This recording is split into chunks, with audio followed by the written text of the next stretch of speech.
ಈ ಕಡೆಗೆ ಧಾವಿಸಿ ಬಂದವ ನಾನು. ನೀನು ನಾನೇ ತನುಜ ಬಳಿರಿ. ನಿನ್ನಪ್ಪ ಸೂರ್ಯದೇವನ ಬೆನ್ನನ್ನು ನೋಡಿದವರು ಯಾರೂ ಇಲ್ಲ. ಪಾಪಿ, ಇತ್ತೀಚಿನ ದಿನಗಳಲ್ಲಿ ನಿನ್ನ ಮುಖ ನೋಡಿದವರಿದ್ದಾರ ಅಂತ ಕೇಳ್ತೇನೆ. ಅದಕ್ಕೆ ಕಾರಣ ನೀನು ಮಾಡಿರುವಂತಹ ಕಾರ್ಯ, ನಿನ್ನದ್ದಾಗಿರುವಂತಹ ಹೇಡಿತನದಿಂದಲಾಗಿ ಮುಖವನ್ನ ಮರೆಸಿಕೊಂಡು ಕಾಲವನ್ನ ಕಳೆಯುತ್ತಾ ಇದ್ದವನೇ.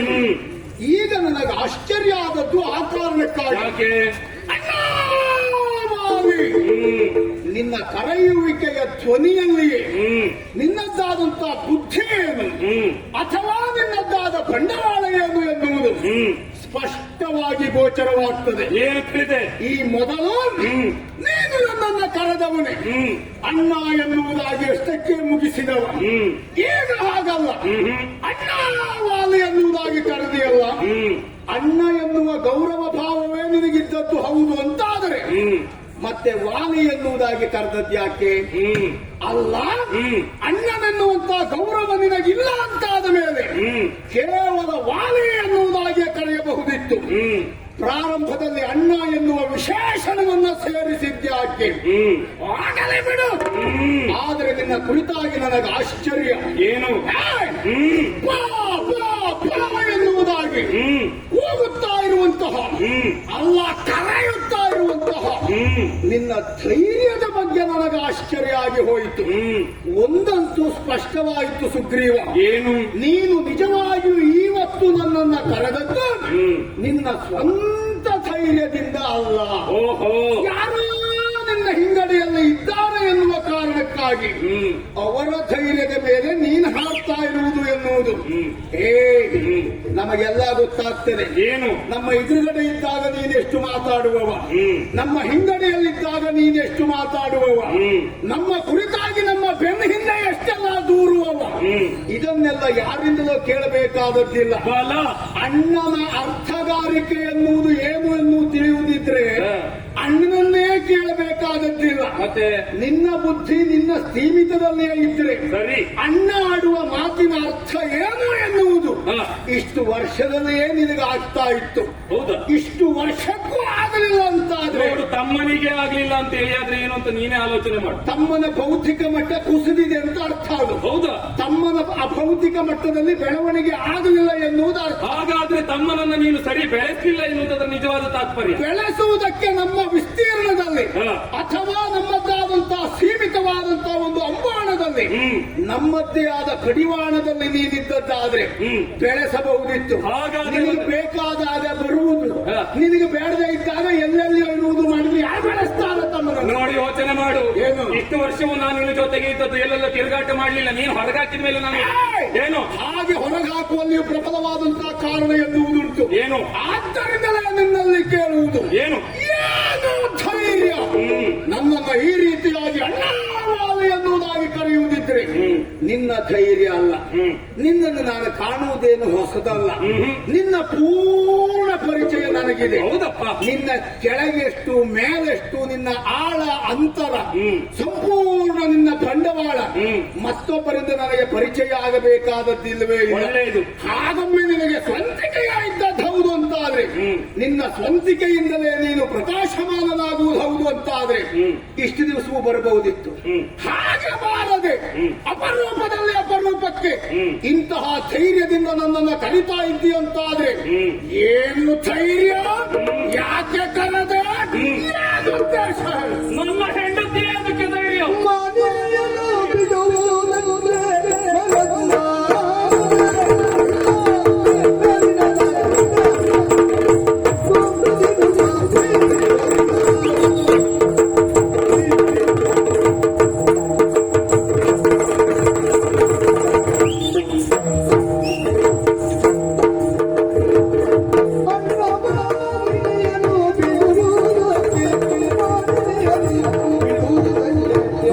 ಮನಸ್ಸು ಬಾರದೆ ಅಣ್ಣ ಮಾಡಿ ಎಲ್ಲ ಮಾಡಿ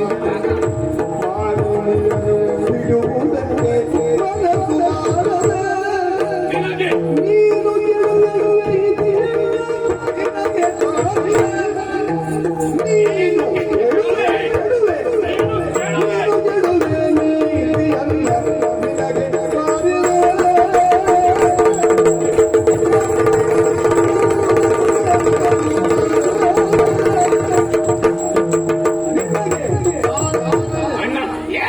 ಒಳ್ಳೇದಾಗಿ ತಿಳಿದಿದ್ದಿ ಏನು ನನ್ನ ಕುರಿತಾಗಿ ಹಾ ಸ್ವರ ಏರ್ಸ್ದೆ ಒಮ್ಮೆ ಹಾ ಆದ್ರೆ ಸುಮ್ಮನೆ ಇರ್ತೇನೆ ಅಂತ ತಿಳಿಬೇಡ.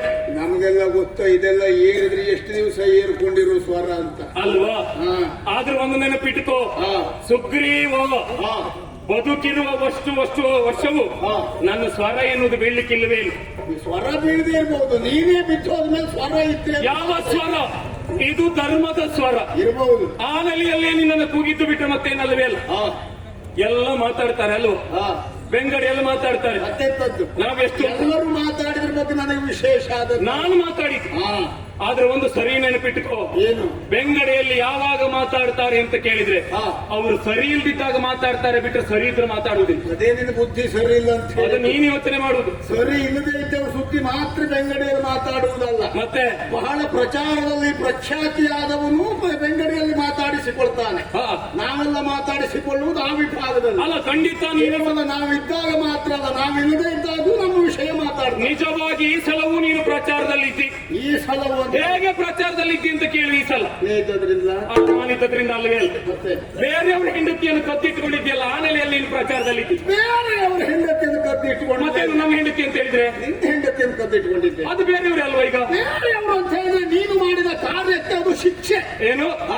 ಬೇರೆಯವರು ಮಾಡಿದ ಕಾರ್ಯಕ್ಕೆ ಶಿಕ್ಷೆ. ಬೇರೆಯವರಲ್ಲ, ನೀನು ಮಾಡಿದ ಕಾರ್ಯಕ್ಕೆ. ಅಲ್ಲ, ಬೇರೆಯವರೇ ಆಯ್ತಲ್ಲ. ಈಗ ಯಾರು ಬೇರೆಯವರಾಗುವುದು? ಈಗ ತಮ್ಮನೇ ಹೌದು ಅಂತ ಹೇಳಿ ಆದ್ರೆ ಇಟ್ಕೊಳ್ತಿದ್ಯಾ? ಅಣ್ಣನೇ ಹೌದು ಎಂಬುದಾಗಿ ನೀನೆಷ್ಟು ಗೌರವ ಕೊಟ್ಟಿದ್ದೆ? ತಮ್ಮನೇ ಹೌದು ಅಂತ ನಾನು ಕೊಟ್ಟಿದ್ದೇನಲ್ಲ. ಯಾವುದನ್ನು ಕೊಟ್ಟಿದ್ದೆ? ಒಂದು ವರ್ಷ ಅಲ್ಲಿ ಉಪವಾಸ ಕುಳಿತುಕೊಂಡಿದ್ದೇನೆ ಪುಣ್ಯಾತ್ಮ, ನಿನಗೆ ಯಾವುದು ಅರ್ಥ ಆಗಿದೆ? ಒಂದು ವರ್ಷ ಉಪವಾಸ ಕುಳಿತುಕೊಳ್ಳುವ ಬದಲು ನನ್ನ ಹೆಂಡತಿಯನ್ನು ನೀನು ಸಿಂಹಾಸನ ಏರುವಾಗ ಯಾಕೆ ಪಕ್ಕದಲ್ಲಿ ಕುಳಿಸಿಕೊಂಡೆ? ನಾನು ಕರೆದದ್ದಲ್ಲ, ಮತ್ತೇನು? ಅವಳಾಗಿ ಬಂದು ಕುಳಿತದ್ದು. ಅವಳು ಬರುವಂಗ ಹೆದರಿರಬಹುದು, ಗಂಡ ಹೋದ್ಲೇನೋ ಅನ್ನುವ ಕಾರಣಕ್ಕೆ. ಹೌದು, ನೀನು ಹೋದದ್ದೇ ಅಲ್ವಾ? ನೀನು ಅಣ್ಣನ ಮೇಲೆ ಭಕ್ತಿ ಇದ್ದವನೇ. ಈಗ ನಾನು ಹೇಳುವುದು, ನೀನು ಅಣ್ಣನ ಮೇಲೆ ಶ್ರದ್ಧೆ ಇದ್ದವನೇ ಹೌದು ಅಂತಾದ್ರೆ, ಸರಿ, ಅಣ್ಣನೆನ್ನುವಂತ ಭಾವನೆ ನಿನಗಿದ್ದದ್ದು ಹೌದು ಅಂತಾದ್ರೆ, ಹೌದು, ಪ್ರತ್ಯೇಕವಾಗಿ ಅವಳನ್ನ ಗೌರವಯುತವಾಗಿ ನಡೆಸಿಕೊಳ್ಳಬೇಕಿತ್ತು. ನೀನು ಒಂದು ಕೆಲಸ ಮಾಡು. ಬಿಟ್ಟು ನೀನು ಅಣ್ಣನ ಹೆಂಡತಿಯು ನೀನು ಒಂದು ಕೆಲಸ ಮಾಡು. ಏನು ಕೆಲಸ ಈಗ ಮಾಡು? ಹೋದ ನಿನ್ನ ಹೆಂಡತಿಯಲ್ಲಿ ನನ್ನ ಹೊತ್ತಿಗೆಯಲ್ಲಿ ಕೇಳ್ಕೊಂಡು ಬಾ. ನಾನು ಎಷ್ಟು ಗೌರವದಿಂದ ನೋಡ್ಕೊಂಡಿದ್ದೇನೆ, ನೀನು ಎಷ್ಟು ಗೌರವದಿಂದ ಹೆಂಡತಿ ನೋಡ್ಕೊಂಡಿದ್ದೀನಿ. ನೀನು ಮಾಡಿದ ಕಾರ್ಯಕ್ಕೆ ಅದುವೇ ಶಿಕ್ಷೆ ಅಲ್ಲ, ನಾನು ಏನು ತಪ್ಪು ಮಾಡಿದ್ದೇನೆ ಅಂತ ಬೇಕಲ್ಲ. ನನ್ನ ಹೆಂಡತಿಯನ್ನು ನೀನು ನಡೆಸಿಕೊಂಡದ್ದು. ಅದಕ್ಕಿಂತ ಮೊದಲು ನೀನು ಸತ್ತದ್ದೇ ಅಲ್ವಾ? ಎಲ್ಲಿ ಸತ್ತದ್ದು? ನೀನು ಸತ್ತದ್ದೇ ಅಲ್ವಾ? ಸತ್ತಲ್ಲವೇ? ಮತ್ತೆ ಸತ್ತದ್ದೇ ಅಲ್ಲದೆ ಹೋದ್ರೆ ನೀ ತಿಳ್ಕೊಂಡ ನೀನು ಪುನರಪ್ಪಿ ಬರುವಾಗ ಎಷ್ಟು ವರ್ಷ? ಎಷ್ಟು ವರ್ಷ? ಎಷ್ಟು ಹೇಳು? ಮತ್ತೆ ವರ್ಷಗಳು ಎಷ್ಟು ಎನ್ನುವುದು ಮುಖ್ಯ ಅಲ್ಲ. ಯಾಕೆ ಕೇಳಿದ್ದು? ನಾನು ಸುದೀರ್ಘವಾಗಿ ಬರದೇ ಇದ್ದರೂ ಸಹ ಅಣ್ಣನ ಮೇಲೆ ನಿನಗೆ ಪರಾಕ್ರಮದ ಮೇಲೆ ನಿನಗೆ ಭರವಸೆ ಇದ್ದದ್ದಾದ್ರೆ, ಅಣ್ಣನ ಶಕ್ತಿಯನ್ನ ಕಣ್ಣಾರ ಕಂಡಿರುವಂತಹ ನಿನಗೆ ಅಣ್ಣ ಬರ್ತಾನೆ ಎನ್ನುವ ವಿಶ್ವಾಸವೇ ಇದ್ದದ್ದು ಹೌದು ಅಂತಾದ್ರೆ, ಬರುವಲ್ಲಿಯವರೆಗೆ ನೀನು ಕಾಯಬೇಕಿತ್ತು. ಅಷ್ಟು ಅವಸರ ಏನಿಲ್ಲ. ನಿಲ್ಲು. ಏನು? ಮೊದಲಿತ್ತು ನಿನ್ನ ಮೇಲೆ, ಆಮೇಲೆ ಭರವಸೆ ಎಲ್ಲ ಇಳಿದೋಯ್ತು. ಯಾಕೆ ತಿಳಿದೋಯ್ತು? ಯಾಕೆ ಇಳಿದೋಯ್ತು ಅಂತ ಯಾಕೆ ಹೇಳು. ಕೇಳು. ಸಮುದ್ರ ಮಥನವನ್ನು ಒಬ್ಬನೇ ಮಾಡಿದೆ. ಹೌದಾ? ಒಬ್ಬನೇ ಮಾಡಿದೆ. ಎಷ್ಟು ಗಳಿಗೆಯಲ್ಲಿ ಮಾಡಿದೆ? ಏನು? ಅದೇ ಗಳಿಗೆಯಲ್ಲಿ ಮಾಡಿ ಮುಗಿಸಿದ್ದಿ. ಅದು ನಡೆದು ಹೋದ ನಡೆದು ಹೋದದ್ದೇ ಬರುವುದು ಬಿಟ್ರೆ. ಹಾಗಾದ್ರೆ ಆ ಸಾಹಸವನ್ನ ಕಂಡಿರುವ ನೀನು, ಹೌದು, ಅಥವಾ ಕೇಳಿರುವ ನೀನು, ಹೌದು, ಒಬ್ಬ ರಕ್ಕಸನ ವಿಷಯದಲ್ಲಿ ಯಾಕೆ ನಂಬುದೇನು ಕಳ್ಕೊಂಡೆ? ಒಂದು ವರ್ಷ ಆದ್ರೂ ಅಣ್ಣ ಹೊರಗೆ ಬರಲಿಲ್ವಲ್ಲ, ಆ ನೆಲೆಯಲ್ಲೇ ಕಳ್ಕೊಂಡೆ. ಸಮುದ್ರ ಮಥನದ ಮಂದಾರ ಪರ್ವತಕ್ಕಿಂತ ಹೆಚ್ಚು ಶಕ್ತಿ ಇದ್ದವ ಅಲ್ಲ ರಾಕ್ಷಸ ಅಲ್ವಾ? ಆದ್ರೂ ನಿನಗಷ್ಟು ದಿನ ಯಾಕಾಯ್ತು? ಯಾಕಾಯ್ತು? ಹಾಗಾದ್ರೆ ನೀನು ಆಲೋಚಿಸಬೇಕಾದ್ರೆ ಗುಹೆಯ ಒಳಗಡೆ ಹೋಗಿರುವಂತಹ ರಕ್ಕಸನನ್ನ ಕೊಲ್ಲುವುದಕ್ಕೆ ಸುದೀರ್ಘವಾದಂತಹ ಅವಧಿಯನ್ನು ಅಣ್ಣ ಬಳಸಿಕೊಂಡಿದ್ದಾನೆ. ಹೌದು. ನಾನು ಸತ್ತಿದ್ದೇನೆ ಎನ್ನುವುದಕ್ಕೆ ನಿನಗೆ ಏನಾದ್ರೂ ಸಾಕ್ಷಿ ಸಿಕ್ಕಿದೆಯಾ? ರಕ್ತ ಬಂತಲ್ಲ. ರಕ್ತ ನನ್ನದ್ದೇ ಎನ್ನುವುದಕ್ಕಾಗಿ ಸಾಕ್ಷಿ ಇದೆಯಾ? ತಮ್ಮ ಸುಗ್ರೀವ ಅಂತೇಳಿ ಹೇಳುವಾಗ ಕೇಳಿತಲ್ಲ. ಪುಣ್ಯಾತ್ಮ, ನಾನೇ ಕರೆದದ್ದು ಅಂತಾದ್ರೆ ಅಷ್ಟು ಸುದೀರ್ಘವಾದಂತಹ ವರ್ಷಗಳಲ್ಲಿ ನನ್ನ ತಮ್ಮನಾಗಿ ನನ್ನ ಜೊತೆಯಲ್ಲೇ ಕಾಲ ಕಳೆದಿರುವಂತಹ ನಿನಗೆ ಅಣ್ಣನ ಸ್ವರ ಯಾವುದು, ಒಬ್ಬ ಮೋಸಗಾರನ ಸ್ವರ ಯಾವುದು ಅಷ್ಟು ಗೊತ್ತಿಲ್ಲ ಅಂತಾದ್ರೆ ನೀನು ನನ್ನ ಬಗ್ಗೆ ಗೊತ್ತಿಲ್ಲ ಅಂತ ಹೇಳಿ ಅಲ್ಲ. ಅದು ಗುಹೆ ಒಳಗೆ ಮಾತಾಡಿದ್ದು ಮೊದಲಾಗಿ ಪ್ರತಿಧ್ವನಿಸ್ತದೆ. ಅದು ಸರಿ ಕಲ್ಪನೆಯಲ್ಲಿ ಇರಬೇಕು. ಇನ್ನೊಂದು ನನಗೆ ಅರ್ಥ ಆಗ್ಲಿಲ್ಲ ಅಂತ ಕೇಳಿ. ಹಾಗಾದ್ರೆ ನಾನು ಅರ್ಥ ಆಗಲಿಲ್ಲ. ಪ್ರತಿಧ್ವನಿಸ್ತದೆ ಎನ್ನುವುದೇ ಸತ್ಯ. ಸತ್ಯ ಅಂತ ಆದ್ರೆ ಅದು ನನ್ನದ್ದೇ ಸ್ವರ ಅಂತ ಹೇಳಿ ತೀರ್ಮಾನಕ್ಕೆ ಬಂದೆ. ತಮ್ಮ ಅಂತ ಕರೆದದ್ಯಾಕೆ? ಅಮ್ಮ ಎನ್ನುವುದಾಗಿ ಅವನು ಏನು ಕರೆದಿರಬಹುದು. ಆಯ್ತು, ಹಾ. ಅವ ಕರೆದಿರಬಹುದು, ನಾನು ಹೊರಗಿರುವ ಹೆಡ್ಡ, ಗನಗೋರ ಹೆಡ್ಡ. ಅದೇ ಹೊತ್ತಿಗೆ ಓ ತಮ್ಮ ನಾನು ಕರೆದದ್ದಲ್ಲ ಅಂತ ನೀವು ಬರಲಿಕ್ಕೆ ನಿನ್ನ ಬಾಯಿ ಏನಾಗಿತ್ತು? ನಿನ್ನ ಬಾಯಿ ಏನಾಗಿತ್ತು ಅಂತ ಹೇಳಬಾರ್ದಲ್ಲ? ನಾನು ಕೂಗಬೇಕಾದದ್ದಿಲ್ಲ. ಏನು? ಯಾಕೆಂದ್ರೆ ಆ ಕೂಗು ಆ ಗುಹೆಯ ಒಳಗಡೆಯಿಂದ ಹೊರಗಿರುವ ನಿನಗೆ ಕೇಳಿದೆ ಎನ್ನುವುದೇ ನನ್ನ ಕನಸ. ನೀನು ಗುಹೆ ಹಾಗಾದ್ರೆ ಒಳಗಡೆ ನೀವು ಬದುಕಿದ್ದಿ ಅಂತ ನನಗೆ ಕನಸು ಬೀಳ್ತದ? ಅಲ್ಲ ಹೇಳು, ಒಳಗೆ ಅಲ್ಲಿ ಹತ್ತಿರದಲ್ಲಿದ್ದಿ ನೀನು. ನಾನು ಯಾಕೆ ಕೂಗಲಿಲ್ಲ? ಯಾಕೆ? ಕರೆದು ಹೇಳ್ತಿದ್ದೆ, ತಮ್ಮ ನಾನೆಲ್ಲ ಕೂಗಿದ್ದು ಈ ರಕ್ಕಸ ಎನ್ನುವುದಾಗಿ ಹೇಳ್ತಿದ್ದೆ. ಸರಿ, ಯಾಕೆ ಹೇಳಲಿಲ್ಲ? ಯಾಕೆ ಹೇಳಿಲ್ಲ? ನನ್ನ ತಮ್ಮ ಅಂದ್ರೆ ನನಗಷ್ಟು ವಿಶ್ವಾಸ, ನನ್ನ ತಮ್ಮ ಅಂತ ಹೇಳಿದ್ರೆ ನನಗಷ್ಟು ಪ್ರೀತಿ. ಯಾರದ್ದೋ ಸ್ವರವನ್ನಲ್ಲ ಅಣ್ಣನ ಸ್ವರ ಎನ್ನುವುದಾಗಿ ತಿಳಿಯುವಷ್ಟು ಶತದಡ್ಡ ನನ್ನ ತಮ್ಮ ಎನ್ನುವುದು ನನಗೆ ಕಲ್ಪನೆ ಇರಲಿಲ್ಲ. ಹಾಗಾಗಿ ಅಣ್ಣನ ಸ್ವರ ಅಲ್ಲ ಎನ್ನುವುದಾಗಿ ಭಾವಿಸ್ತಾನೆ ನನ್ನ ತಮ್ಮ ಎಂಬ ಭರವಸೆ ಅದನ್ನು ಹೇಳಲಿಲ್ಲ. ನಾನು ಅದಕ್ಕಿಂತ ಮಿಗಿಲಾಗಿ ಏನು? ಪಟ್ಟವನ್ನು ಏರಿದ್ನಲ್ಲ, ಪಟ್ಟ ಏರಿದ ಎಷ್ಟು ದಿನದ ಮೇಲೆ ಬಂದೆ ನೀನು? ಎಷ್ಟು? ಅಲ್ಲಿ ಏನ್ ಮಾಡ್ತಾ ಇದ್ದೆ ಒಳಗೆ? ಏನ್ ಮಾಡ್ತಾ ಇದ್ದೆ? ಅಲ್ಲ ಅವನಿಗೆ ಅಂತ್ಯಕ್ರಿಯೆ ಮಾಡ್ತಾ ಇದ್ಯಾ? ನಾನು ಏನೇ ಮಾಡಿ ಅಂತ್ಯಕ್ರಿಯೆ ಮಾಡುವುದಕ್ಕೆ ಮಂತ್ರವೂ ಬರುವುದಿಲ್ಲ ನಿನಗೆ. ಅಂತ್ಯಕ್ರಿಯೆ ಮಾಡುವುದಕ್ಕೆ ನಾವು ಸಂತಾನ ಮತ್ತಾದ್ರೆ ಯಾಕೆ ಬರಲಿಲ್ಲ? ಬರಲಿಲ್ಲ. ಯಾಕೆ? ಎಲ್ಲಿ ತಿರುಗ್ಲಿಕ್ಕೆ ಹೋಗಿದ್ದೇನೆ? ತಿರುಗಲಿಕ್ಕೆ ಹೋದದ್ದಲ್ಲ, ಮತ್ತೆ ಆ ರಕ್ಕಸನನ್ನ ವಧಿಸಿ ಅಲ್ಲಿ ಮಾಡಬೇಕಾದಂತಹ ಕಾರ್ಯವನ್ನು ಮುಗಿಸಿ ಅಲ್ಲಿ ಏನು ಕಾರ್ಯ? ಸುದೀರ್ಘವಾದಂತಹ ಈಗ ತಮ್ಮ ಅಂತೇಳಿ ಕರೆದಾಗ ಅವ ಸಾಯಿಲಿಲ್ವ? ರಕ್ತ ಹೊರಗೆ ಬಂದಿದೆ. ನಾನು ಸತ್ತಿದ್ದಾನೆ. ಮತ್ತೇನ್ ಮಾಡಿದೆ? ಅವ ಸತ್ತಿದ್ದಾನೆ. ನಾನು ಮಾಡಿದ ಕಾರ್ಯ ಏನು ಎನ್ನುವುದು ಪ್ರಶ್ನೆ ಅಲ್ಲ. ಅಲ್ಲ, ನೀನು ಮಾಡಿದ ಕಾರ್ಯದ ಮೇಲೆ ನಮ್ಮ ಕಾರ್ಯ. ನಿನಗದ್ರ ಅವಶ್ಯಕತೆ ನಿನಗದ್ರ ಅವಶ್ಯಕತೆ ಏನು? ಯಾವುದು? ನಾನು ಸಾಯಲಿಲ್ಲ ಎನ್ನುವ ನನ್ನ ಹೆಣವು ಸಿಗದ ಅಥವಾ ಅದಕ್ಕೆ ಬೇಕಾದ ಪೂರಕವಾದ ಅಂತಲ್ಲ, ಯಾವುದೇ ಸಾಕ್ಷಿ ಸಿಗದ ಇಲ್ಲಿ ಕೇಳು, ಅಣ್ಣನ ಹೆಣ್ಣ ಪರೀಕ್ಷೆ ಮಾಡಿದ್ವಿ. ಇಲ್ಲ, ಆ ಹರಿದು ಬಂದ ರಕ್ತವೇ ವಾಲಿಯ ರಕ್ತ ಎನ್ನುವುದು ನಿನಗೆ ಹೇಗೆ ಗೊತ್ತಾಯ್ತು? ಅದನ್ನು ಹೇಳು. ನನಗೆ ಗೊತ್ತಿಲ್ಲ. ಒಂದು ಕೆಲಸ ಮಾಡು, ಆ ರಕ್ತ ಪರೀಕ್ಷೆ ಮಾಡೋದನ್ನು ಹೇಗೆ ಅಂತ ಹೇಳ್ಕೊಡು. ಹಾಗಾದ್ರೆ ಬೇರೆ ರಕ್ತ ಪರೀಕ್ಷೆ ಮಾಡೋದನ್ನು ಹೇಗೆ ಅಂತ ಹೇಳ್ಕೊಡಿ. ಈಗ ಕಲಿತೇನೆ, ತಮ್ಮ ಅಲ್ವಾ? ಹೌದಾ? ನೀನ್ ಅಣ್ಣ ಅಲ್ಲ? ಅದನ್ನು ಹೇಳ್ಕೊಡ್ತೇನೆ. ಇಲ್ಲಿ ಕೇಳಿಲ್ಲ. ಆಯ್ತು ಆಯ್ತು ಹೇಳು. ಈಗ ಅಣ್ಣನ ರಕ್ತವೇ ಹೌದು ಎನ್ನುವುದು ಹೇಗೆ ಗೊತ್ತಾಗಬೇಕು ಗೊತ್ತಾ? ನಾಳೆಗೆ ಗಿಟ್ಟು ನೋಡ್ಬೇಕು. ಅದಲ್ವೇ ಅಲ್ಲ, ನಿಜವಾಗಿ ಅಣ್ಣ ತಮ್ಮನ ಬಾಂಧವ್ಯ ಸರಿಯಾಗಿದ್ದದ್ದೇ ಹೌದು ಅಂತಾದ್ರೆ, ಅಣ್ಣನೆನ್ನುವುದು ನಿನ್ನ ಅಂತರಂಗದ ಭಾವವೇ ಹೌದು, ನಾಟಕ ಅಲ್ಲ ಅಂತಾದ್ರೆ, ಈಗ ಬೇಕಿದ್ರೆ ಒಂದು ಕೆಲಸ ಮಾಡಿ, ನೀನೊಂದು ಗುಹೆಯ ಒಳಗಡೆ ಹೋಗು, ಅಲ್ಲಿಯೇ ನಿನ್ನ ರಕ್ತವನ್ನು ಹರಿಸು, ಮತ್ತೊಂದು 2 ಜನ ಗುಹೆಯಲ್ಲಿ ನಾನು ಸೇರಿಸ್ತೇನೆ, ಅದು ನಿನ್ನದ್ದೇ ರಕ್ತ ಹೌದು ಅಲ್ವೋ ಎನ್ನುವುದನ್ನು ನಾನು ಹೇಳ್ತೇನೆ. ಸರಿ, ಅಲ್ಲಿ ಪರೀಕ್ಷೆ ಮಾಡುವುದಕ್ಕೆ ಬಹಳ ಸುಲಭ. ಯಾವ ಸಾಧನದ ಅವಶ್ಯಕತೆ ಇರುವುದಿಲ್ಲ, ಅಣ್ಣನ ರಕ್ತದ ವಾಸನೆ ಸಾಕು. ಆ ವಾಸನೆಯಿಂದಲೂ ನಿನಗೆ ಗೊತ್ತಾಗುವುದಿಲ್ಲ ಅಂತ ಆದ್ರೆ ಅಣ್ಣನ ಬಗ್ಗೆ ನೀನು ಏನು ಭಾವನೆ ಇಟ್ಟ ಹಾಗಾಯ್ತು?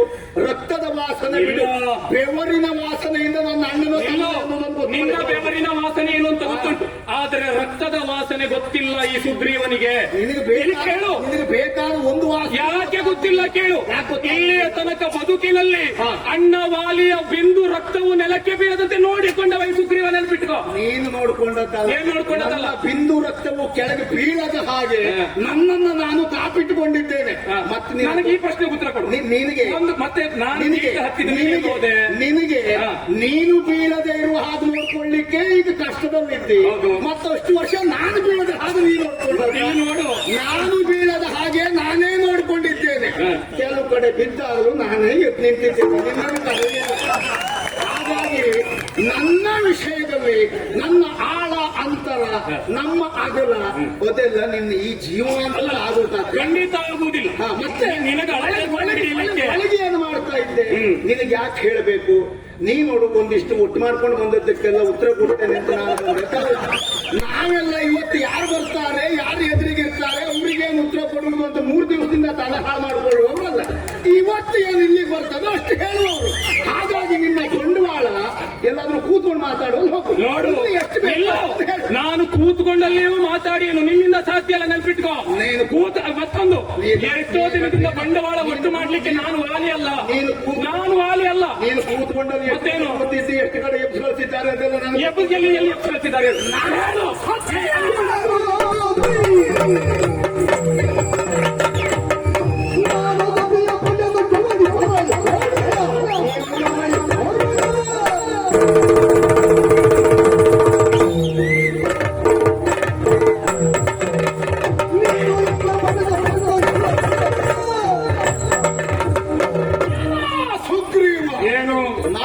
ಸತಿಯ ಕೊಡೆನು.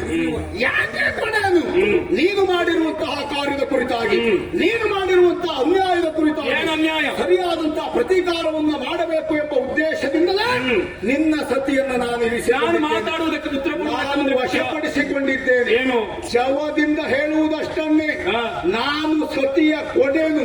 ನೀನು ಎಷ್ಟೇ ಕೇಳಿದರು ನಿನ್ನ ಕೊಡಿದೇನು ಬಿಟ್ಟರೆ ಬಿಟ್ಟು ಕೊಡುವ ಪ್ರಶ್ನೆ ಇಲ್ಲ.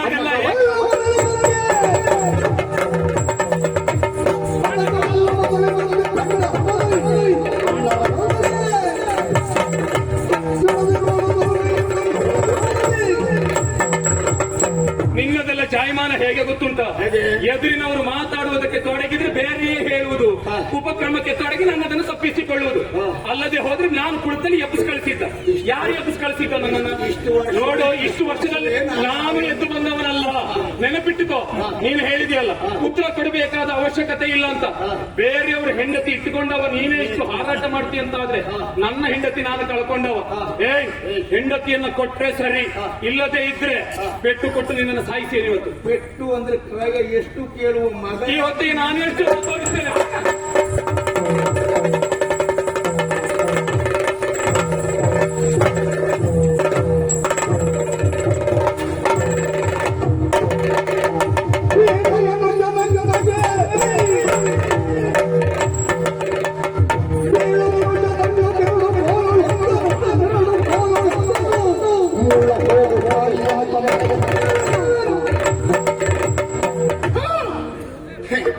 ಬೀಳದ ಅನೂಜ, ನೀನು ಕರೆದಾಗಲೇ ನನಗೆ ಗೊತ್ತು ಇವತ್ತು ನೀನು ಬೀಳುವುದಕ್ಕೆ ಕರೆದದ್ದು ಎನ್ನುವುದು. ಹಾಗಂತ ನಿನ್ನನ್ನ ಎರಡು ಒದ್ದಿದ್ದೇನೆ. ಇಲ್ಲಿಯೇ ನಿನ್ನನ್ನ ಕೊಂದು ಮುಗಿಸಿದ್ರೆ ನಿನ್ನದೊಂದು ರಗಳೆ ತಪ್ಪುತ್ತಿತ್ತು. ಆದರೆ ಹಾಗೆ ಮಾಡುವುದಿಲ್ಲ. ಕಾರಣ ನೀನು ಬೇಕು, ನಮಗೆ ಎಷ್ಟು ಬೇಕು ಎನ್ನುವುದು ಮುಖ್ಯ ಅಲ್ಲ. ನಿನ್ನನ್ನೇ ನಂಬಿದವರ ಬದುಕಿಗಾಗಿ ಆದರೂ ನೀನು ಬೇಕು. ಕೆಲವು ದಿವಸವಾದರೂ ಬೇರೆಯವ್ರ ತಲೆ ತಿನ್ಲಿಕ್ಕೆ ಒಪ್ಪಬೇಕು. ಎಷ್ಟು ಸರಿ ತಿಂತಿ ಎನ್ನುವ ಪ್ರಶ್ನೆ ಅಲ್ಲ. ಒಟ್ಟಾರೆ ಹೇಗೇಗೋ ಸ್ವಲ್ಪ ತಿಂದ್ಕೊಂಡು ಹೋಗ್ತೀನಿ. ಜೀವಮಾನದಲ್ಲಿ ಇದನ್ನೇ ಮಾಡಿಕೊಂಡೆವು.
ಮತ್ತೆ ಇವನು ಎದುರಿಗೆಲ್ಲ ನಾವು ಬಾಯಿ ಹಾಕ್ಲಿಕ್ಕೆ ಆಗ್ತದೆ. ಬೇಡದೇ ಹೇಳುದ, ಬೇಕಾದದ್ದು ಒಂದಕ್ಕಾದ್ರೂ ಹೇಳ್ತಾನವ.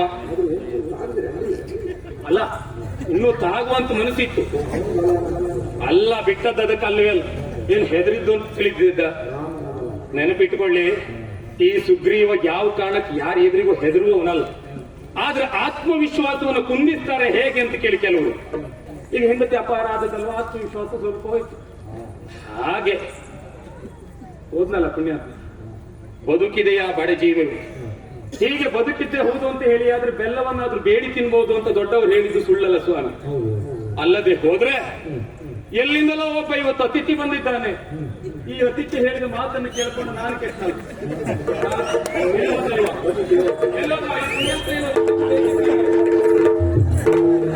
ಓ ವಿಶ್ವಣ್ಣ, ವಿಶ್ವನಾಯಕ,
ವಿಶ್ವಣ್ಣ, ಓ ವಿಶ್ವಣ್ಣ, ನಿನ್ನ ಮಾಡೋಣ ಹೇಳು. ನೀ ಬರುವಾಗೆ ಬಂದಿದ್ರೆ ನಾನು ನಿನ್ನ ಆನಂದಣ್ಣ ಅಂತ ಕೊಂಡಾಡ್ತಾ ಇದ್ದೆ. ಆನಂದವೇ ಮುಖದಲ್ಲಿಲ್ಲ, ನಾನು ಹೇಗೆ ಅದನ್ನು ಕಾಣುವೆ? ಏನು ಮಾಡುವ? ಏನಾಯ್ತು? ಈ ವಿಶ್ವಣ್ಣನ ಬೆಂಬಲ ಉಂಟು ಅಂತ ತಿಳಿದೆ.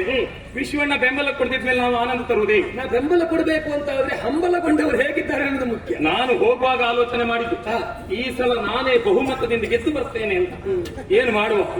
ಇದ್ದಂತಹ ಒಬ್ರು ಕೂಡ ನನಗೆ ಬೆಂಬಲಕ್ಕೆ ನಿಲ್ಲಿಲ್ಲ ಅಂತ ಹೇಳಿ ಅದು ಮತ್ತೆ ಗೆಲ್ಲುದೆ. ಅದು ನಾವು ಬರಬೇಕು ಅಂತ ಆದ್ರೆ ನಾವು ಕೆಲಸ ಸರಿಯಾಗಿ ಮಾಡಿದ್ರೆ ಮಾತ್ರ ಬರುವುದಲ್ವೇ? ಅಂದ್ರೆ ನಾನು ಕೆಲಸ ಮಾಡ್ಲಿಲ್ಲ ಅಂತ ಹೇಳುದ? ಹಾಗಲ್ಲ, ಮಾಡಿದ ಕೆಲಸ ಹೇಗಿರೋದು ಮುಖ್ಯ. ಮತ್ತೆ ನಾನ್ ಕೆಲಸ ಸರಿ ಮಾಡ್ಲಿಲ್ಲ ಅಂತ ಹೇಳಿದ್ರೆ ಈಗ ನಿಮ್ ತಪ್ಪು ಅಲ್ಲ, ಅದೇ ಹೇಳುದು, ಮಾಡಿದ್ ಹೇಗಿರೋದು ಮುಖ್ಯ. ಸರಿ, ಮಾಡಿಲ್ಲ ಅಂತ ಯಾಕೆ ಹೇಳಿ? ಮಾಡಿದ ರೀತಿ ಹೇಗೆ? ವಿಶ್ವನಾಯಕ ಆ ನೆಲೆಯಲ್ಲಿಯೇ ವಿಶ್ವಣ್ಣ ಅಂತ ಹೇಳಿದ್ದು.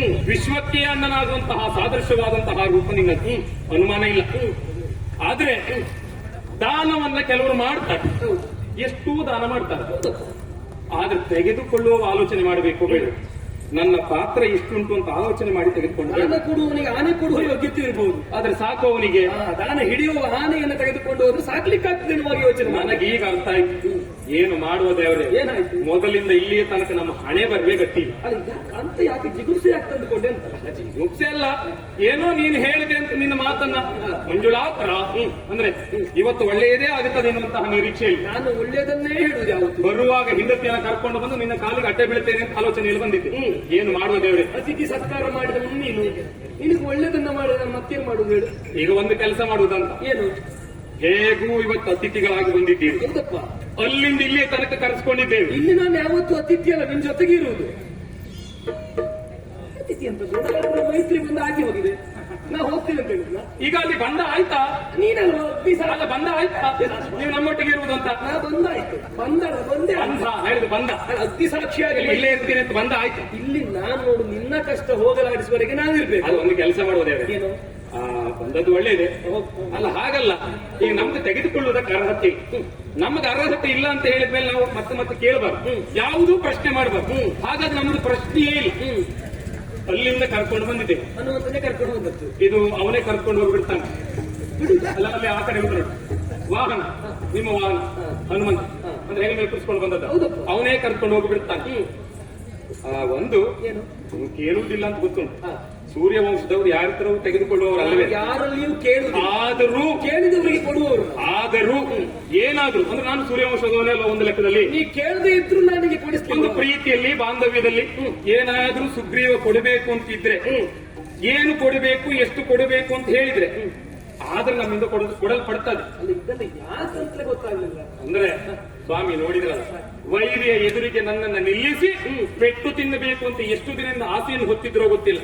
ಯಾಕೆ ಅಂತ ಹೇಳಿದ್ರೆ ರಾಜಮನೆತನದಲ್ಲಿ ಹುಟ್ಟಿದಂತಹವರಿಗೆ ಒಂದು ಅಭಿಲಾಷೆ ಅನ್ನೋದು ಇರ್ತದೆ. ಏನು? ಎರಡು ಟಗರುಗಳನ್ನ ಎದುರಿಗೆ ನಿಲ್ಲಿಸಿ ಯುದ್ಧವನ್ನು ಮಾಡುವುದು, ತಲೆ ಹೊಡೆದುಕೊಳ್ಳುವುದು, ಹೌದಾ? ಇಲ್ಲ ಆನೆಯನ್ನು ಹೊಡೆದುಕೊಳ್ಳುವುದನ್ನು ನೋಡುವಂತ.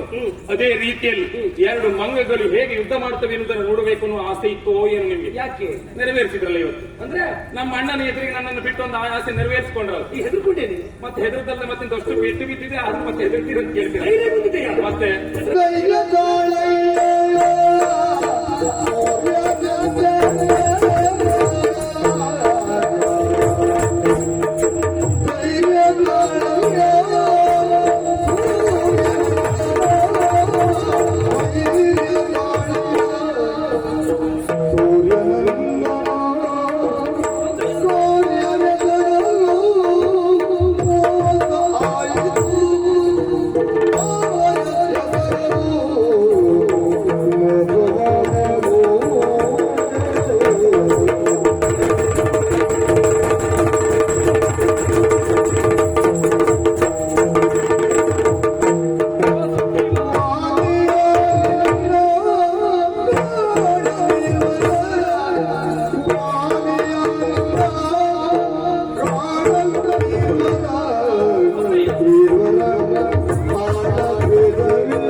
ಇಲ್ಲಪ್ಪ ಹೆಚ್ಚಾಗ್ತಾ ಉಂಟು. ಭಯ ಪಟ್ಟೆಯ? ಇಲ್ಲಪ್ಪ ಹೆಚ್ಚಾಯ್ತು. ಯಾವ್ದು ಕೇಳಿ? ಯಾಕೆ? ಧೈರ್ಯ, ಮನಸ್ಸಿನ ಧೈರ್ಯ ಹೆಚ್ಚಾಯ್ತು. ಯಾವ ಧೈರ್ಯ? ಯಾವ ಧೈರ್ಯ? ಇನ್ನು ಮುಂದೆ ಅಣ್ಣ ಹೆಂಡತಿಯನ್ನು ಕೊಡುವಲ್ಲಿಯ ತನಕ ನಾನು ಇಲ್ಲಿ ಏಕಪತ್ನಿಯ ಪ್ರಶಸ್ತನಾಗಿ ಕಲ್ಲು ಬಂಡೆಯಲ್ಲಿ ಕೂತ್ಕೊಳ್ಳು. ಹಾಗೆಲ್ಲ ಯಾವತ್ತೂ ನಾವು ಒಮ್ಮೆ ಸೋತೆವು ಎನ್ನುವ ಕಾರಣಕ್ಕಾಗಿ ಆ ಆಸೆಯನ್ನ ಬಿಟ್ಟು ಬಿಡುವ. ಒಂದಲ್ಲ ದೇವ್ರೆ, 3-4 ಸಲ ಆಯ್ತು. ಇನ್ನೆಂತ ನಾ ಬಂದ ಮೇಲೆ ಒಂದೇ ಸಾರಿ ಅದು ನೋಡುವ. ಧೈರ್ಯ ತಾಳಯ್ಯ ಸೂರ್ಯನಂದನ. ಯಾಕೆ? ಸೂರ್ಯ ವಂಶಸ್ಥನಾದಂತ ಶ್ರೀರಾಮಚಂದ್ರ ಆಡಿದ ಮಾತಿಗೆ ತಪ್ಪಿದೇನೋ ಆಗಿ ಸೂರ್ಯ ವಂಶದವರು ಆಡಿದ ಮಾತು ತಪ್ಪಲಿಕ್ಕೆ ಇಲ್ಲವಂತೆ. ಸೂರ್ಯ ವಂಶದವರು ಪ್ರಮಾದಕ್ಕಾದರೂ ಆಡಿದ ಮಾತನ್ನ ಪ್ರಮಾಣ ಎನ್ನುವ ಹಾಗೆ ಸ್ವೀಕಾರ ಮಾಡುವವರು. ಹೌದು. ಆಡಿದ ನೆಲಕ್ಕೂ ಹಾಗೆ. ಅಯೋಧ್ಯೆಯವರು ಯಾವತ್ತು ಆಡಿದ ಮಾತಿಗೆ ತಪ್ಪಿದವರಲ್ಲ. ಹಾಗಂತ ಇವತ್ತು ಯಾಕೆ ಹೀಗಾಯ್ತು? ನಾ ತಪ್ಪಿದ್ದಲ್ಲ. ಮತ್ತೆ ಏನ್ ಮಾಡೋಣ ಹೇಳು? ನಾನು ಅಂದುಕೊಂಡ ಕಾರ್ಯವನ್ನ ಸಾಧಿಸುವಲ್ಲಿ ಸ್ವಲ್ಪ ಮೋಸ ಆಗಿ ಹೋಯ್ತು.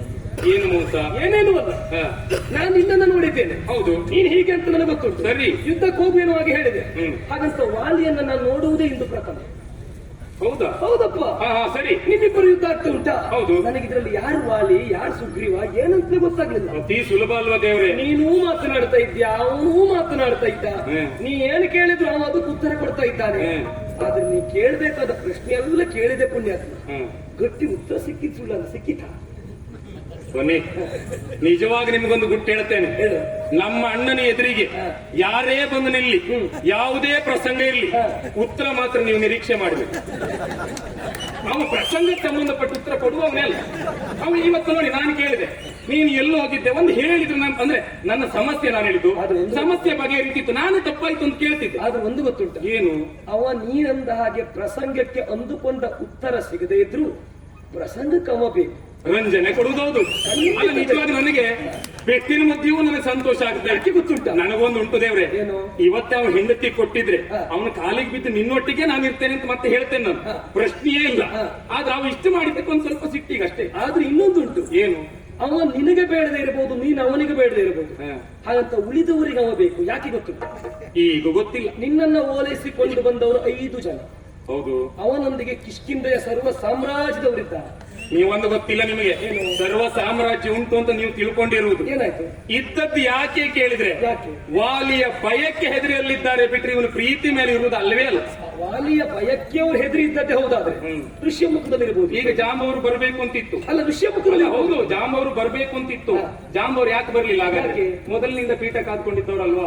ಅದೇ ಹೇಳುದು. ಹಾಗೆ ಹೇಳಿದ್ದು ನಾನು. ಸಂರಕ್ಷಣೆಯ ಭಾರವನ್ನು ಹೊತ್ತಿದವರಾದ್ದರಿಂದ ಕಷ್ಟ ಆದರೂ ಅವರು ಅಲ್ಲಿದ್ದಾರೆ, ಅಲ್ಲಿ ಇರಬೇಕು. ನಾನು ಹೇಳಿದ್ದೆ ಎಂಬಲ್ಲಿಗೆ ಅವರಿಗೆ ಅಧಿಕಾರವನ್ನು ನಡೆಸುವುದಕ್ಕೆ ಅವರಿಗೆ ಬೇಕಾದ ವ್ಯವಸ್ಥೆಯನ್ನು ಮಾಡೋದಕ್ಕೂ ಅಲಿಬೇಕು. ಬಿಡು ಹೋಗ್ಲಿ. ನಿಮ್ಮಿಬ್ಬರಲ್ಲಿ ನೀನ್ ಯಾರು ಅವ ಯಾರು ಎಂದು ಗೊತ್ತಾಗ್ಲಿಲ್ಲ. ಕಾಣುವುದಕ್ಕೆ ಇಬ್ಬರು ಒಂದೇ ರೀತಿ ಇದ್ದಾರೆ. ಹೌದಾ? ಮಾತನಾಡುದು ಇಬ್ಬರು ಆಗ ಪಟಪಟದೆ ಮಾತನಾಡ್ತಾ ಇದ್ದೀರಿ. ಇಬ್ಬರು ಕೈಯಲ್ಲಿ ಸೊಪ್ಪುಂಟು, ಮರ ಉಂಟು, ಕಲ್ಲು ಉಂಟು, ಎಲ್ಲ ಉಂಟು. ಹೇಗೆ? ಆದ್ರೂ ಒಂದು ದೇವರೇ, ಯಾವಾಗ್ಲೂ ಪೆಟ್ಟು ತಿನ್ನುವುದು ನಾನು ಅಂತ ನಿಮ್ಗೆ ಹೇಳಿಲ್ವಾ? ಹೌದಪ್ಪ. ಅವು ಕೊಡ್ತಾ ಇರ್ಬೇಕಾದ್ರೂ ಒಂದು ಬಾಣ ಬಿಟ್ಟರೆ ಮುಗೀತಿತ್ತು ಪ್ರಸಂಗ. ನೀವು ಅದನ್ನು ಯೋಚನೆ ಮಾಡಿದೆ. ಮೇಲಿದ್ದವ ಕೆಳಗಿದ್ದದ್ದು ನಾನು. ನಾನು ಯೋಚನೆ ಮಾಡಿದ್ರೆ ಗೊತ್ತುಂಟ? ಏನು? ಇವತ್ತು ನಾ ಧೈರ್ಯ ಕೊಟ್ಟಿದ್ದೇನೆ, ಸುಗ್ರೀವನೇ ಪೆಟ್ಟು ಕೊಡ್ತಿರ್ಬೋದು. ಆಯ್ತು, ಅಲ್ಲಿಗೆ ಮುಗೀತು. ಅದು ಆಮೇಲೆ ಅವ ಓಡ್ಲಿಕ್ಕೆ ಪ್ರಾರಂಭ ಮಾಡಿದ್ನಲ್ಲ, ನಾನು ಬಿದ್ದುಕೊಂಡಿದ್ನಲ್ಲ, ಆವಾಗ ಒಂದು ಬಾಣ ಬಿಟ್ಟರೆ ಆಗ್ತಿತ್ತು. ನಾನು ಆಗ್ಲೂ ಯೋಚನೆ ಮಾಡಿದೆ. ಏನು? ಹೆಂಡತಿಯನ್ನು ಕಾಣದೆ ಕೆಲವು ವರ್ಷ ಆಯ್ತು, ಇವ ಹೆಂಡತಿ ಹತ್ರ ಓಡಿದ್ದೇನೋ ಅಂತ ಯೋಚನೆ ಮಾಡಿದೆ. ಮತ್ತೊಂದುಂಟು. ಇಲ್ಲಿ ಬನ್ನಿ, ತಪ್ಪು ತಿಳಿಬೇಡಿ. ಆ ಕಡೆ ಹೋದಾಗ ಹಾಗೆ ತಿಳಿದ್ರಿ ಸರಿ. ಇದು ನಾನು ಈ ಕಡೆಗೆ ಬರ್ತಾ ಇದ್ನಲ್ಲ. ಹೌದು. ಈಗ ನಾನು ಆ ಕಡೆ ಹೋದದ್ದು ಯಾವುದು ಅಂತಾದ್ರೆ ಈ ಕಡೆಗೆ ಬಂದದ್ದು ಯಾವ? ಆಗ ವಾಲಿ ಆಯ್ತು. ಹೌದಾ? ಹೌದು. ವಾಲಿ ಆದ್ರೆ ಋಷ್ಯಮುಖಕ್ಕೆ ಕಾಲು ಹಾಕುವಾಗಿಲ್ಲ. ಯೋಚನೆ ಮಾಡಿ ಸರಿ. ಕಾಲು ಹಾಕಿದ್ದೇನೆ ಅನ್ನುವಾಗ ನಿಮಗೆ ಗೊತ್ತಾಯ್ತು, ಓ ಸುಗ್ರೀವ ಇಲ್ಲಿಗೆ ಬಂದ, ವಾಲಿಗೆ ಅಲ್ಲಿಗೆ ಹೋದ ಅಂತ ತಿಳಿಬೇಕಿತ್ತಲ್ಲ. ಈಗ ನಾನು ಇಲ್ಲಿಗೆ ಬಂದ ಸುಗ್ರೀವನ ಪರಿಚಯ ಸಿಗ್ಲಿಲ್ಲ ಅಂತ ಹೇಳಿದ್ದಲ್ಲ, ಅಲ್ಲಿ ಯುದ್ಧ ಆಗ್ತಿದ್ದ ಸುಗ್ರೀವನ ಪರಿಚಯ ಸಿಗ್ಲಿಲ್ಲ ಅಂತ ಹೇಳಿ. ಸರಿ ಸರಿ. ಮತ್ತೊಂದು ಏನು?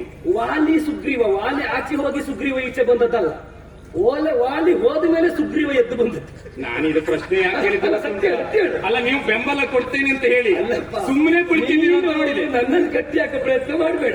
ರಾಮನಲ್ಲಿ ಕಟ್ಟಿ ಹಾಕೋದು. ವಾಲಿ ಎದ್ದ ಆಚೆ ಮನೆ ಸೇರಿದ್ಮೇಲೆ ಎದ್ಕೊಂಡು ಈಚೆ ಬಂದದ್ದಲ್ಲ. ಹೌದು. ಮತ್ತೆ ಹೇಗೆ ಗೊತ್ತಾಗುದು? ನಾನು ಕೇಳಿದ್ ಬೇರೆ ಅಂತ ಕಲ್.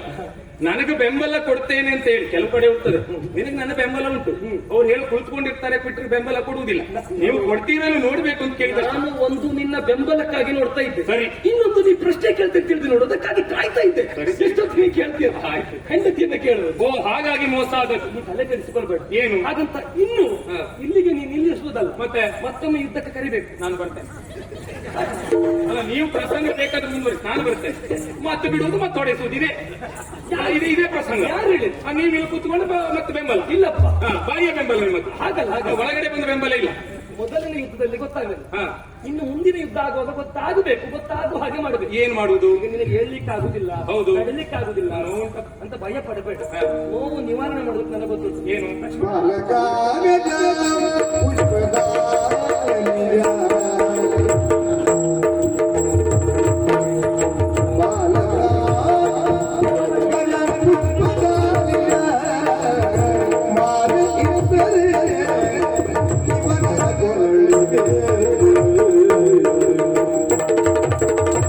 ದೇವ್ರೆ, ಇದೆಂತ ನಾಗಪುಷ್ಪ ಅಲ್ಲ?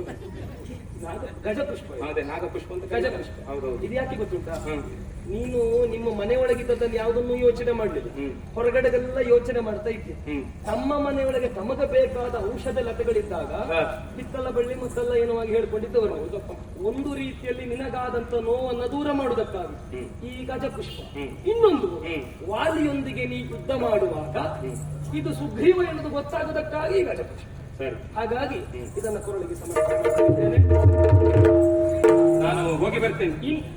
ಅಲ್ಲ ಅಲ್ಲ, ನಾನು ಹೋಗಿ ಬರ್ತೇನೆ. ನನಗೆ ಗೊತ್ತಾಯ್ತು ಇದೆಲ್ಲ ಹಾಕೋದು ಯಾವಾಗ ದೇವ್ರೆ? ಹಾಕೋದು ಯಾವಾಗ? ಇದು ಕುರಿ ಕಡಿಯುವಾಗ ಕೊನೆಗೆ ಹಾಕೋದು. ಇದು ಈ ಹೊತ್ತಿಗೆ ನಾವೆಲ್ಲ ಅಣ್ಣನ ಮುಂದೆ ಹೋಗಿ ಅದು ಒಂದು ನೆನಪಿಡಿ. ಏನು? ಇದನ್ನ ಕುರಿ ಕಡಿಯುವಾಗ ಹಾಕ್ತೇವೆ, ಹಾಗಂತ ಮಂಗನನ್ನು ಕಡಿಯುವಾಗ ಯಾರು ಹಾಕುದಿಲ್ಲ. ಅಲ್ಲ, ನಂಗೆ ಗೊತ್ತಿಲ್ಲ ನಿಮ್ಮ ಕಡೆಗೆ ಏನು ಮಾಡ್ತೀರಿ ಅಂತ ನನಗೆ ಗೊತ್ತಿಲ್ಲ. ಮಂಗನ ಕಡಿಯುವುದೇ ಇಲ್ಲ. ಹೇಳಿ. ಆದ್ರೆ ಯಾಕೆ ಹಾಕಿದೆ? ಹೇ. ಇವತ್ತಿನಿಂದ ನಿನಗೆ ಹೊಸ ಜೀವನ, ಹೊಸ ಆದ್ರೆ ರೀತಿಯ ಸನ್ಮಾನ. ಇಲ್ಲೂ ಒಂದು ಸಮಸ್ಯೆ ಉಂಟು ದೇವ್ರೆ. ಈಗ ನಮಗೆ ಈಗ ನಾವು ನನಗೊಂದು ಮಾಲೆ ಹಾಕಿದ್ರಲ್ಲ, ಹೌದು, ಈಗ ಯುದ್ಧಕ್ಕೆ ಬರುವಾಗ ನನ್ನ ಅಣ್ಣನ ಒಂದು ಕೊರಳಿಗೆ ಮಾಲೆ ಹಾಕೊಂಡು ಬರ್ತಾರೆ. ಅದು ಕಾಂಚನ ಮಾಲೆ. ಇದು ಬಿಳಿಯ ಬಣ್ಣ, ಮಧ್ಯದಲ್ಲಿ ಪೀತವರ್ಣ. ಅಷ್ಟು ಮಾತ್ರ ಅಲ್ಲ, ಅದು ಅವನ ತಾ ಬಣ್ಣ ಅಲ್ಲ. ಅವನದು ಹಾಳಾಗುದಿಲ್ಲ. ಹೌದದು ಕಮಲ, ಮೇಲಿನ ಅದು ಹಾಳಾಗುದಿಲ್ಲ. ಮೇಲಿನ ಕಮಲ. ಇದು ಇದಾದ್ರೆ ಹಾಳಾಗ್ತದೆ, ಅದು ಹಾಳಾಗುದಿಲ್ಲ. ಸರಿ, ಕಥಕಳಿಸಿ ಈಗ ಹೋಗುತ್ತಾ? ಅಲ್ಲ, ಬೇಗ ಹೋಗ್ಬೇಕಂತ ಹೇಳಿ ಆದ್ರೆ ಈ ಕಡೆಯಲ್ಲಿ ಒಂದು ದಾರಿ ಉಂಟು. ಅಲ್ಲಿ ಬೇಡ, ಅಲ್ಲಿ ಬೇಡ. ಹೋಗ್ಬೇಕು ಎಲ್ಲಿ ಗೊತ್ತುಂಟಾ? ನಾ ಕರೆದುಕೊಂಡು ಹೋಗ್ತೀನಿ ಆಚೆಗೆ. ಅಲ್ಲಿಗೆ 7 ಜನ ಆಶ್ರಮ. ನಾನು ಬರುವುದಿಲ್ಲ ದೇವ್ರೆ, ಅಲ್ಲಿ ನಾನು ಬರುವುದಿಲ್ಲ. ಅನುಮಾನ ಉಂಟಾ? 7 ಜನಾಶ್ರಮ ಪ್ರದೇಶ, ಮೊದಲು ಇವಳುಗಳ ಋಷಿಗಳು ಅಲ್ಲಿ ತಪಸ್ಸು ಮಾಡಿದ ಜಾಗ ಹೋಗಲ್ಲ. ಹೌದಪ್ಪ. ಅಧರ್ಮಿಗಳು ಏನಾದ್ರು ಅಲ್ಲಿ ಹೋದ್ರೆ ತಲೆ ಹೊಡೆದೋಗ್ತದೆ. ಹಾಗಾದ್ರೆ ನೀ ಅದನ್ನೇ ಒಪ್ಕೊಂಡ್ರೆ ಹಾಗಲ್ಲ, ಹೆದರಿಕೆ ಅಂತ. ನೀ ಹೆದರ್ಬೇಕಾದ ಅಗತ್ಯ ಇಲ್ಲ. ಧರ್ಮವಂತ ಧರ್ಮ ಸಂರಕ್ಷಕ ನಾನಿದ್ದೇನೆ. ನನ್ನನ್ನು ಅನುಸರಿಸಿ ನೀ ಹಿಡಿದು ಕರ್ಕೊಂಡು ಹೋಗ್ತೀರಿ. ಸನ್ಮಾನಕ್ಕೆ ಹಾರ ಹಾಕಿದ್ದೇನೆ. ಪದಕ ಯಾರು ಅಲ್ಲ, ನಿನ್ನ ಹೆಂಡತಿಯ ಪದಕ. ಹಾ ಹಾ ಹಾ ಹಾ, ಸರಿ. ಇದು ಹಣ್ಣು ಬೇಡವಾ? ಹಣ್ಣು ನೋಡುವ. ವಾಲಿ ವಧೆ ಎಲ್ಲರೂ ಆಯ್ತು ಅಂತ ಆದ್ರೆ ವಾಲಿ ಬಿಟ್ಟು ಹಣ್ಣು ಉಂಟು ನೋಡುವ. ನೀವು ಹೊರಟ ಮೇಲೆ ವಾಲಿವದೆ ಆಗಿ ನಿನಗೆ ಇವತ್ತು ಹಣ್ಣು ಮುಖ್ಯವ ಹೆಣ್ಣು ಮುಖ್ಯವ ಹೇಳು? ಒಂದುಂಟ ಅಪೇಕ್ಷೆ ದೇವ್ರಿ. ಈಗ ಏನ್ ಹೇಳು?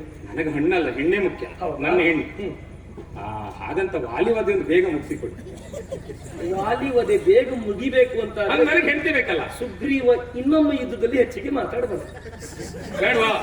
ಆಯ್ತು ದೇವ್ರೆ, ಮಾತನಾಡ್ತಾ ಇರುವಾಗ 7 ಜನ ಜನಾಶ್ರಮದಲ್ಲಿ ಮುಂದೆ ಬಂದ್ರೆ ನೋಡಿದ್ರೆ ಇಲ್ಲಿ ಬನ್ನಿ. ಈಗ ಹೇಳಿದ್ರಲ್ಲ ನೀವು ಎಲ್ಲ ವಾಲಿಯ ಜನ ಅಂತ. ನಮ್ಮಲ್ಲಿರುವ 2 ಜನ ಕೋಟೆಗೆ ಕಲ್ಲು ಹೊಡೆದದ್ದೇ ಹೌದು. ಅತ್ತ ಕಡೆಯಿಂದ ಸಾವಿರ ಮಂದಿ ಬಂದು ನಿಮ್ಮ ಬೆಂಗಡಿಯಲ್ಲಿ ನಿಂತಿದ್ದಾರೆ. ಈಗ ಹೆದರುವುದಲ್ಲವೇ? ಹಾಗಾದ್ರೆ ಈ ಹೊತ್ತಿಗೆ